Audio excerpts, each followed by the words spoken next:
Welcome back to Cord Cutting Today, where we break down some of the biggest stories happening in the world of cord cutting, including today, 2 more free streaming services have shut down. We'll tell you which ones.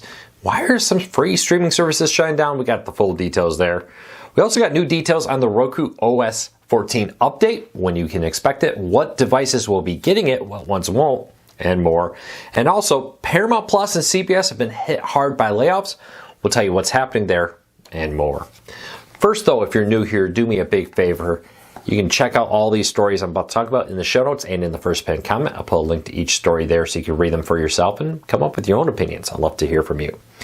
If you're new here, hit that subscribe button, hit that thumbs up. Doing one or both lets YouTube know you enjoy what we do here, so YouTube recommends our videos to more people, helping us grow and hopefully helping you break free from the high cost of television and still watch the shows you enjoy. With that said, let's dive into it. So 2 more streaming services have shut down this week, and we knew they were coming, Crackle and Popcorn Flicks. It's kind of sad though. Crackle was one of the original free streaming services, legal ad-supported ones, launched back in 2004. It was bought by Sony in 2006 to be sold in, I think, 2019, if I'm remembering correctly, to Chicken Soup for the Soul Entertainment. Chicken Soup for the Soul Entertainment, which is separate, a lot of people confuse this, from the book company. They're kind of sister companies, but they do operate as 2 individual companies. Is in Chapter 7 bankruptcy and shutting down. That started back in July. Redbox almost instantly stopped working for its free streaming service. Crackle and Popcorn Flicks have stopped working, and so has Chicken Soup for the Soul. Their free streaming service is family focused. Now the apps still work, but when you try to stream anything, you get an error message at the time of this recording. As best I can tell, pretty much everybody there has been laid off. There's a skeleton crew keeping it going as they go through bankruptcy. Ads still seem to work, but beyond that, it seems to be the only thing working right now. It's kind of sad. You know, Crackle set the foundation for what many other streaming services have now followed and become.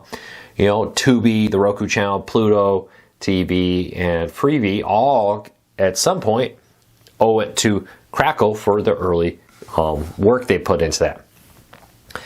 Not unexpected here. I've said this many times. There are more streaming services on the market than the market can support. There are just hundreds of them now, and there's just not enough people to support all of them. So not all of them will make it. Question is who?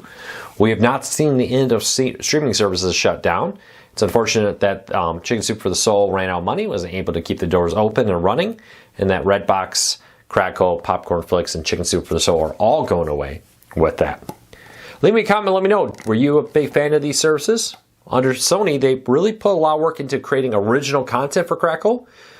Comedians in Cars Getting Coffee, Jerry Seinfeld's show, which I think is on Netflix now, was originally a Crackle exclusive. But when Sony sold it, they sold the rights over to Netflix. So they really were groundbreaking, though today we probably don't think of them the same way.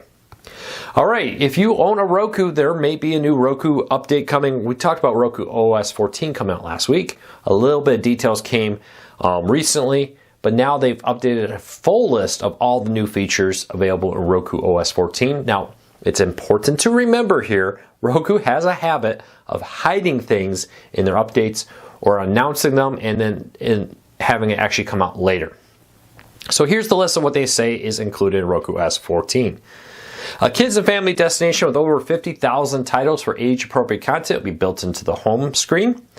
Roku Voice for settings, you'll be able to use your voice will now prompt direct access to most device settings, eliminating the need to navigate through menus. In my testing, I had some issues with that. That didn't work so well. If you watched my review of the new Roku Ultra we did, posted yesterday. By the way, check out the channel, click on our name. We have a full review of the brand new Roku Ultra, which is running Roku OS 14.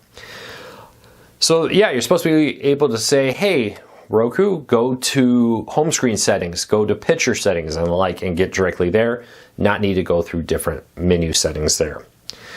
All right, mobile app updates. Will receive enhancements including a new overlay for quick access to shows and apps to the TV, and add IMDb ratings for information and related to finding your favorite content. And then lastly, improved personalizations. You will now be able to thumb up or down different content on the home screen to offer better feedback, to give Roku recommendations on what you would like to see and what you don't like to see, so it can better learn your likes and give you recommendations. Now, this will be available on all Roku TVs made from 2014 to 2024 and all streaming players. I think pretty much since 2015, 2016, somewhere in there and forward. I have a list of all the models in the show notes down below if you want to check out our post. If you have like a Roku Ultra, a Roku Stick 4K or newer, that kind of stuff, you should be good. Should have the list for the full update. Seems to be about 2015, 2016, about the time they made the switch to the Ultra naming versus the 1, 2, 3 branding when they'll be supported. Roku seems to do pretty good, about 10 plus years for support for most devices, but then they kind of fall off. And let's be honest, 10 plus years for support in a device is pretty good in today's hardware world. All right, let's keep moving along. Paramount is being merged in with Skydance Media. Now, Skydance was the winner here. It's not a closed deal, but mass layoffs are hitting Paramount Plus, CBS, and other parts of Paramount as they get ready to complete this merger. Seems though that Paramount Plus and CBS have been hit particularly hard. CBS News staff got hit. Paramount Plus, it seems like most of their communications team, the people who kind of do the PR and that kind of stuff, have been laid off. In total, approximately 50% of its workforce, or about 2,000 employees, are being laid off right now. This is a growing trend. A lot of media companies being hit hard by cord cutters. It's finally caught up to them. And now they're laying off staff to kind of deal with the fact that, let's be honest, they're not making money like they used to, or in some cases, losing money. A few things here. A little bit, it's on them, the executives, right? They knew cord cutting was happening. They've been living in a little bit of denial, and they've been spending big still when they maybe should have tightened their belts earlier. But also, I don't think anybody fully expected cord cutting to be quite the thing it is. I tell you, even just 5-6 years ago, when I talked to executives in different media companies, the denial was very real. I'm not saying Paramount, these weren't Paramount people, so I don't know what it was like at Paramount. I know Paramount did some things very good with cord cutting. I'll talk about that in a moment. But there were some people in major media companies in absolute denial about cord cutting and what it meant in the next 5 years. Part of this is probably 2020 with the pandemic sped this up, that people moved to streaming far faster because they were bored and no new TV shows were on cable, so they went to streaming and were like, hey, this is pretty good, might as well get rid of that cable. So I do think this may have happened faster than expected. But I tell you, 2018, 2019, when I talked to some people, there was severe denial about cord cutting. Now, we'll say Paramount did a lot of good things. They bought Pluto TV. I think that was a fantastic idea to diversify their company. But we'll see how this all plays out, as they are definitely still being hit very hard by cord cutting, as this merger is also kind of a gambit to survive. We'll see how it all plays out. All right. TV stations are investing in their over-the-air signals again. Of course, there's the transition to 3.0, but just newer, improved towers try to take advantage of over-the-air television. And WSAW, in Wisconsin, is one of the newest. Now in central Wisconsin, you'll find that they have a new transmitting tower for 33.1 through 33.5 and 34.10. Which they promise offers better coverage. They always say that, does it? I don't know. I don't live there. But it's great to see companies investing in their over-the-air television. If you don't have an antenna, I really do recommend you maybe consider it. Don't write it off. There's plenty of websites where you can enter your address to get a good idea what's available around you. I get over 50 channels with my antenna, so keep that in mind. All right, DAZN is facing a lawsuit alleging illegal automatic subscription renewals. There's a class action lawsuit being proposed that says that the sports streaming service DAZN has automatically renewed people into subscriptions they didn't want. This will be interesting to watch how this all plays out, because this could have impact on other streaming services and their subscription models with more. I'm going to keep a close eye on it. But the alleged over-the-top streaming service did not provide the required disclosure before renewing certain subscriptions. It's going to be a very technical lawsuit here that could impact how streaming services manage subscriptions going forward. Keep a close eye on this one. I think it will have a big impact on the future.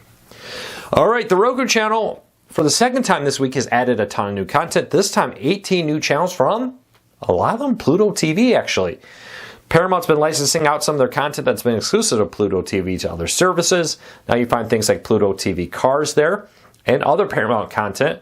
For example, Star Trek. You now have a 24/7 channel of Star Trek content available on the Roku Channel. It used to be kind of a thing that the Pluto TV had to help it stand out. Other content includes Anime All Day, the Smithsonian Channel, Cops 24/7, Gunsmoke 24/7, VH1, I Love Reality, VH1 Hip Hop Family, Rescue 911, Wild and Out, and TV Land sitcoms. So a bunch of really good content. That's just a few of the channels that the Roku Channel has added. Check out the show notes down below for a link to the story with a full list of all of them. Seems to me, now I'm probably missing this, but just in a glance look as somebody who watches this, it seems like the Roku Channel has really been investing in live content recently.